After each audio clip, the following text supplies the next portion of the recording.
So today's 5 things in 5 minutes are 5 words that I would like you to reconsider how you use them or view them. So not that they're bad words, I just want to bring another lens into how we look at them. So the first one is willpower. I don't like the term willpower. When people would say to me, I don't know how you have such good willpower to quit drinking and stay quit drinking, to do what it requires to become a bodybuilder and stand up on stage. None of that was willpower. So that was creating habits that I could fall back onto and being very connected to the why I was doing those things in the first place. It had nothing to do with willpower. That implies that I have something that you don't have, and that's just not the truth. It's not some magic fairy dust that got sprinkled on me and Jen just has all this amazing willpower. She sets her mind to something and she can just frickin' do it. Not a chance. That is not what happens. So let's go into the next word, which is motivation. People always ask me, how are you so motivated to keep exercising and keep eating healthy and drink all your water? It's not because I'm always motivated to do so. There are many, many days where I could stay in that bed, bring a blanket up over my head with my laptop and watch Netflix all day.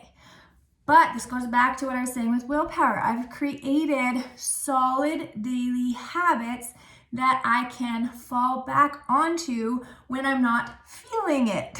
So I'm not always motivated. Motivation is the why. So that's what sparks it. It's like you have a desire. That's your why.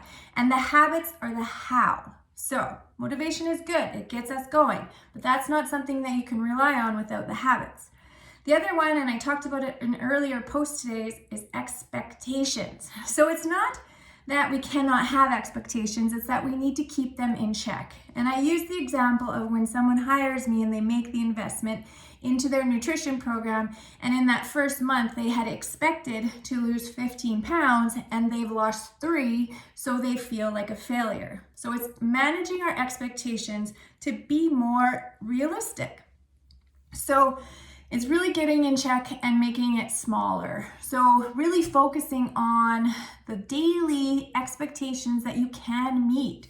Today I ate 5 servings of vegetables, check, dopamine rush. I drank 2 liters of water, check, dopamine rush. It's just breaking it down into smaller, more manageable, more realistic expectations. I'll use myself for an example. I hired a business coach for this year, and when the first month I didn't triple my revenue, I was like, oh, it's not working, right? I had like really unrealistic expectations that by me handing over the money, I was all of a sudden gonna change the way I did business and my business was gonna grow without actually changing anything. So I had to revisit my expectations of the whole process. The other one is shoulds. So I should exercise, I should eat all my vegetables, I should go to bed earlier. So we're not really talking about a reality anymore. This is the things that we should do but aren't doing, so it reinforces what we're not doing. It doesn't get us any closer to doing them. It just keeps it over there. I'm not doing that. I should be, but I'm not.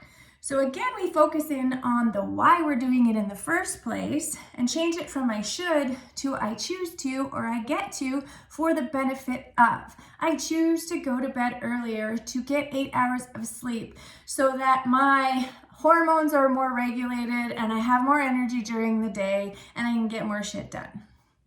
Just a simple switch in language.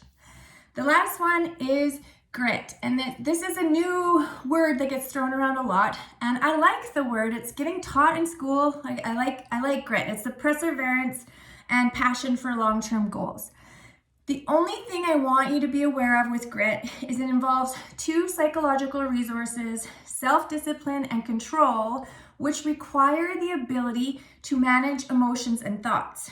So persevering in the face of challenges and setbacks to accomplish our goals can induce feelings of stress, anxiety, and a decreased feeling of well-being.